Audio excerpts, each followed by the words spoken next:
Okay, good morning. We are in Taf Kuf Yud Aleph, Sif Daled. Ein osen mugmar dahainu lefazer mine bisamim ala gechala.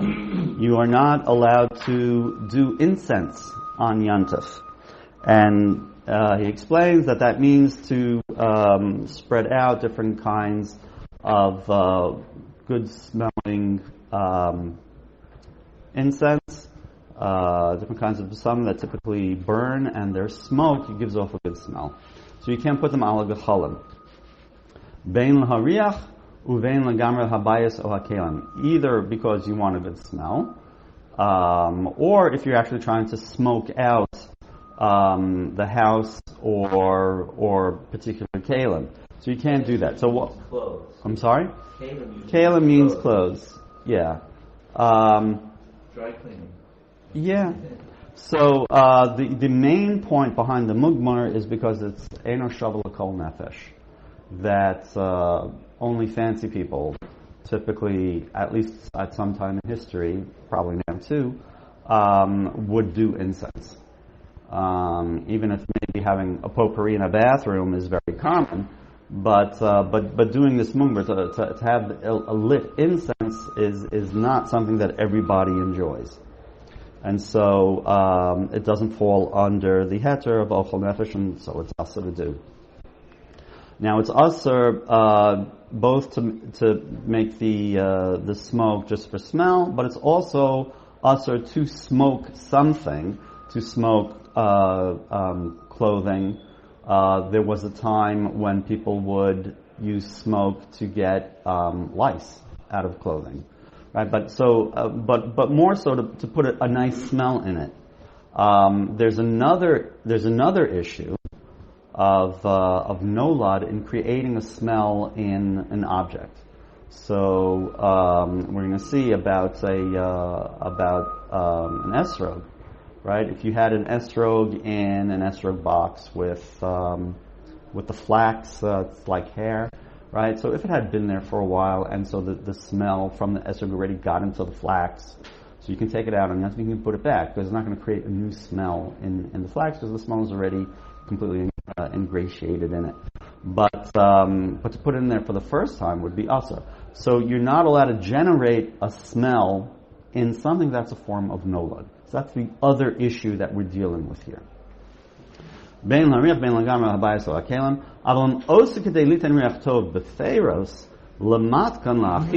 if you're trying to smoke fruit to give it a better taste, to make it taste sweeter, but essentially to improve the taste, mutter, that you're allowed to do. Why? Because you're allowed to cook, you're allowed to create a better taste through fire. So the things that are going on here is, one is, we talked about the nolad, but the bigger thing is that when you put the besamim on the gechalim, that you're making them go out a little bit, and you're making the besamim themselves burn. So if it's not l'tzorach achila, if it's not for something which is shavel l'chol nefesh, it's not allowed to be done. But if it is for tzorach l'chol nefesh, then of course you're allowed to do all of those malachos. You're allowed to do it. So if you're going to smoke fruits, you're allowed to do it. I would assume that as long as it's something that would taste better on Yontif, then you could, let's say, smoke fish too. You could you could smoke meats. Again, as long as if it's going to be better fresh and it's not something that you should have done before Yontif, then l'chara this heter should apply to all of those things.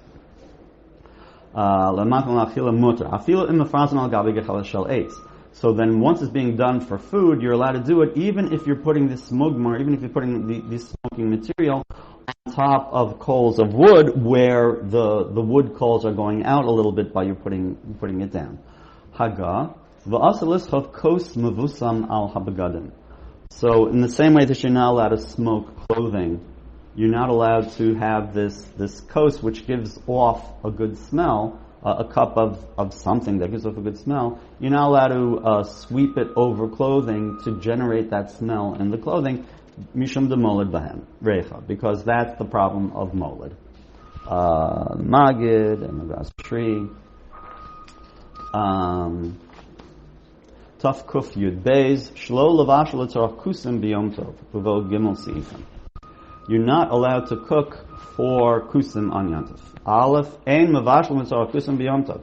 You're not allowed to cook for the sake of Goyim on Yantif. Leftichach, asul hazmino shema yarba b'shvilo. Therefore, you're not allowed to even invite a guy to your house for a meal on Yantif, because there's a chashash that you might come to cook for him. So let's understand what this is. So first of all, the pasuk says lachem, right? Asher yachol l'chol nefesh u'levado yeyaseh lachem, only for you and not for goyim. We're also going to see later, also not for animals. Although on that there's a machlokes tanaim. But you're definitely not allowed to cook for goyim on Yantif. That's not what the heter, that the pasuk that gives you the heter, they are excluded from that.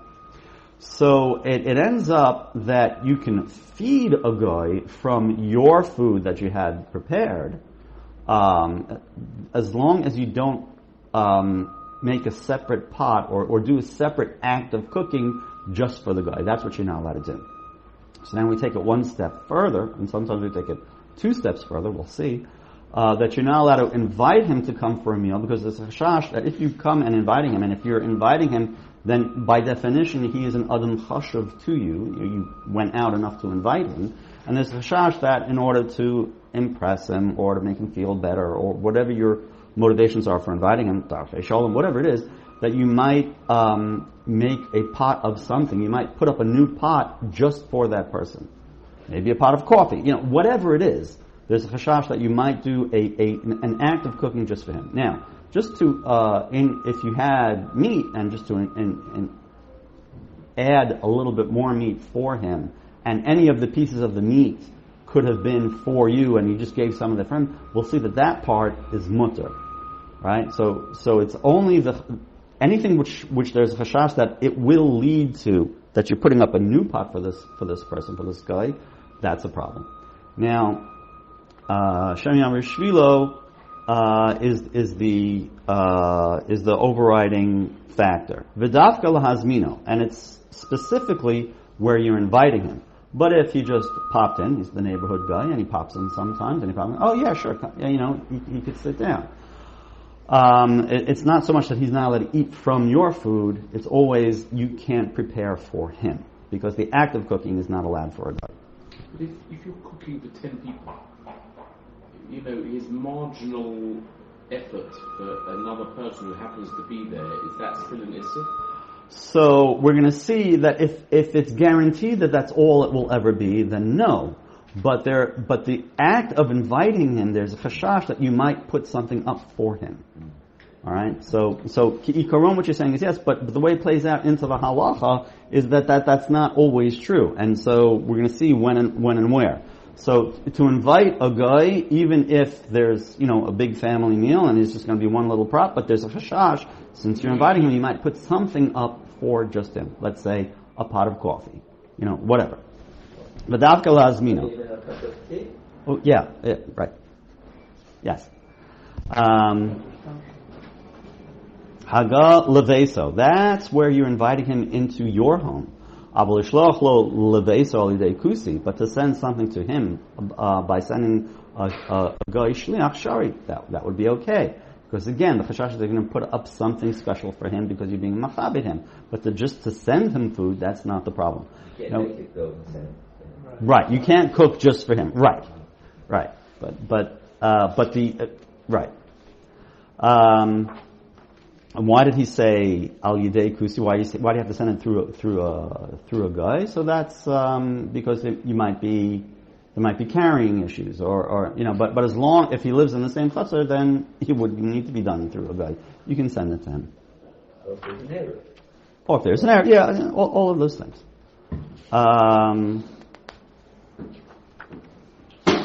Now, when we say that letzarach kusi, it also includes anyone who is mechal shabbos b'ferhesia, has the same halacha, and so that might actually be more common than you would think.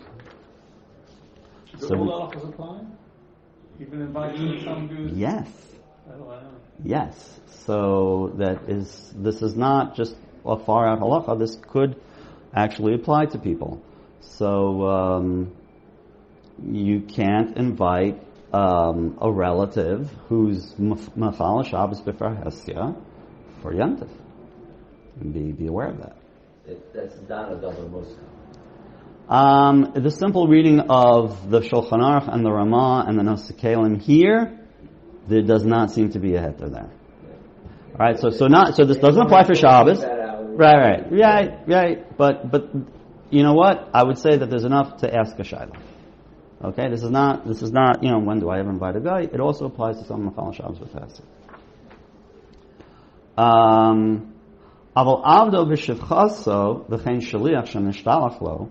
But this is only when you're inviting, and by definition, your inviting makes him an adam chashav. But if he's considered, part of the household, avdo v'shivchaso, who you're not going to do something special for them, v'chein shaliach shen nishtalach lo, also just a shliach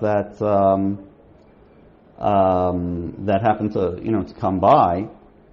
I guess, let's say the mailman, where you didn't invite him or you're not pushing him. B'chein kusi shaba me'elav, or just someone who came in. Then you are allowed to feed him, and you're not afraid that you will do a special pot just for him. Now, even when you add food, it has to be that none of the things that are being prepared in that pot could be said are specifically for that person. And the Mishnah Berurah, or one of the Nosei Kelim, talks about making blintzes, or what was the other one? Blintzes, right? Where each item that's being made, let's say I'm going to have 10 people, I want to have 20 blintzes, two per person, right? So then any one that one blintzah could be specifically for the guy. That's a problem. Okay, so there's an act of bishul. It's only when you're making loaves of bread in those days where the oven was very small and having it full of bread would make each one better, so that there's that heter. But in these days, where if you're making any specific item in a way that the fact that there's more items in the oven doesn't make them all better, then anytime you're making an individual loaf, an individual blintzah, is a problem. But the blintzah you make, in your example of the blintzahs, they're not identifiable as these are for the family and these are for the guy. So even anyone can come first, serve, take what they want. Yeah. So when you're talking about meat, that's true. Any bit of the meat, that would be true. But I'll just say that when it comes to, let's say, a blintzah or a challah roll or something like that, where it's an individual item, each one is individually made, there could be an issue. It doesn't matter if you can't identify it.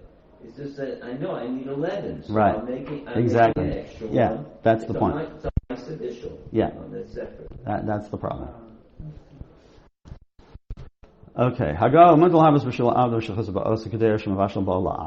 You are allowed to just make more food, even for the Eved and the Shifa. Again, when it's something like meat, where none of them are identifiable as a separate act of bishul. Av l'shar kusim b'chol inin asar. But for someone who's not a member of your house, laharbos is asar. That is like to send to various gayim where you are where you're making more food for them. That would be asar. What was that last point? I definitely looked this up. Laharbos.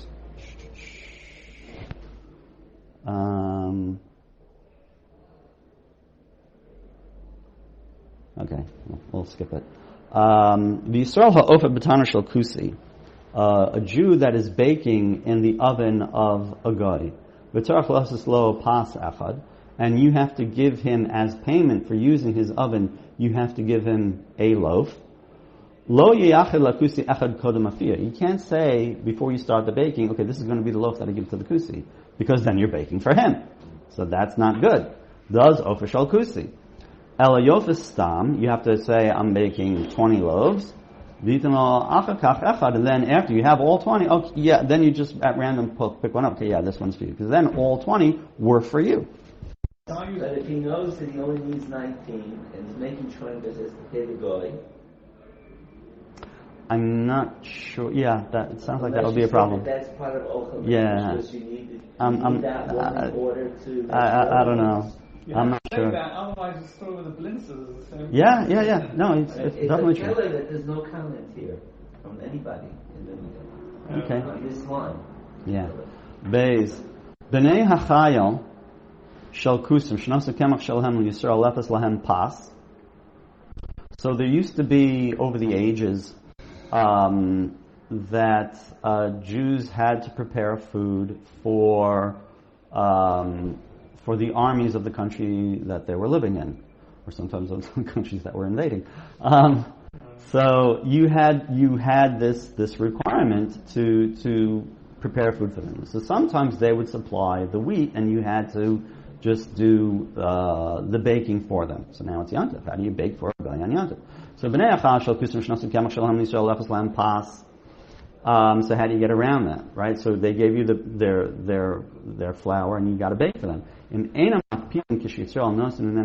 If they're not going to mind if you give some of that bread to your baby, because now any one of those loaves you could take out for your baby. So now all of the loaves that you're baking are possible for the use of a Jew. So now all of them become to the baby. It could be that this is like extenuating circumstances, but this is how the Heter comes along, because it could be that any one of them is for your baby. Gimel. The same way that we said lachem in the pasuk that talks about the heter of ochel nefesh on Yantif, say that lachem excludes animals. It's actually a machlokes tanaim, and I think that even comes down to Rishon. But we're poskening that you are not allowed to cook for animals on Yantif. But if this is an animal who shemizonasav alecha, it's an animal that you are in charge of feeding, which you're allowed to do even on Shabbos. That's not muktzah. You're allowed to feed an animal that you are required to feed. So then you can give them the food. There's no muktzah or anything like that. You just can't do an act of cooking. You, even with all of that said, you're not allowed to carry from one rishus to another rishus. So there's no way. You can't do any malacha for the sake of feeding your animals unless it's a derabanan. Right? The only thing that would be mutter would be a derabanan, a daraisa. Any malacha would be asa to do even on Yantif. It would also be asa to mix the bran with water, because that's a form of gibul. That's a form of kneading the bran for the ofos, and to mix the water together with the bran, your parakeet would be a problem on Yantif. Ki im al yidei shinui, unless you do it with a shinui. By with a shinui, it knocks it down to the rabbanon. What would be a shinui? So a cross method of mixing, or if you just pour it from one cup to another, where it's not obvious that you're doing an act of gibul, so all of those would be allowed. You are allowed to increase the amount of meat that you put into a pot where you're going to feed some of that to your dog. Even if you have other food to give to the dog, you are still allowed to increase for the pot. So now the Mishnah Berurah quotes that there's a machlokas as to whether this is the right girsa. Afilu im yeshlo, or it's afilu ein lo, but it doesn't really matter what the girsa is. The thinking is that when you have other food to give to the dog, so then this cooking that you're doing is from your food. It's like a little bit of extra. It's not that you're cooking for the dog, because he has other food, right? So whichever way the language of the girsa goes, that's the thinking. It's mutter when the dog has other food, and then you're just giving a little bit of your food.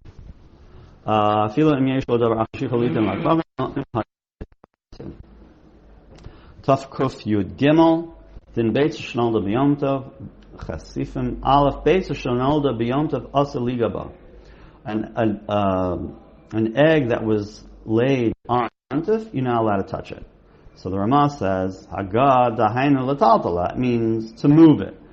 So they're both really saying the same thing, that theoretically you could touch an egg as long as you're not moving it. Just the way that an egg shape is, as soon as you touch it, it wobbles, right? So they're saying the same thing, that you can't make the egg wobble, and it's very easy to make it wobble, so therefore you can't touch it. But kikaron, like any other muktzah, it's only moving it, not of course you're not allowed to eat an egg that was born, that was laid on Yom Tov. Why? Because it's nolad, literally nolad, and it's a davar sheish lo matirin.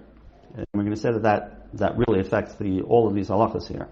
That since after Yom Tov, or if it's a Yom Tov and a Shabbos which are connected, but after all of the holy days, it will become mutter. Therefore, it becomes pretty strict that it's muktzah and it's not batal. Then this arva fila be'elef kulan asuras. And therefore, if it got mixed up, this egg got mixed up even with 1,000 other eggs, they're all asur because it's a davar sheyesh lo matirin, and they do not become batal. Beis safek im nolda b'yom tov o b'chol asura. If it's a suffix, whether it was born, if it was laid on Yom Tov or on Chol, it's still asur. Gimel beis shnolda b'yom tov shenispashla b'shogeg. One of these eggs that was laid on Yom Tov that got cooked by accident, because if it got cooked on purpose, then it's not going to become batal. We're going to see that in Yeridei Amir Tzashem. But if it was cooked by accident with other food, in basar